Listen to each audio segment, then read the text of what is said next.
A golf cart stolen from a storage barn. A reckless ride through city streets. The crash wasn't just loud, it was dangerous. Police arrived. Witnesses gave statements. And now, a teen defendant stands accused. This is State of Florida versus Charlie McBee, a real case with real consequences.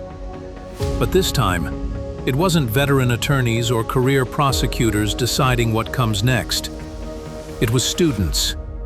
Nearly 100 young leaders from across Florida stepped into the courtroom, not to observe, but to lead. They became prosecutors, defenders, clerks, and jurors. They asked the tough questions. They examined the facts. Under the guidance of experienced judges and legal professionals, these students discovered more than courtroom procedure. They learned the strength of integrity, the power of advocacy, and the responsibility that comes with public service. Teen Court happens year-round and is a program built for middle and high school students with a drive to serve, to lead.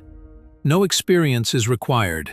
Teen Court offers everything you need: training, support, and a real chance to make a difference. Want to take part in real cases like this one? Step into the courtroom. Join Teen Court.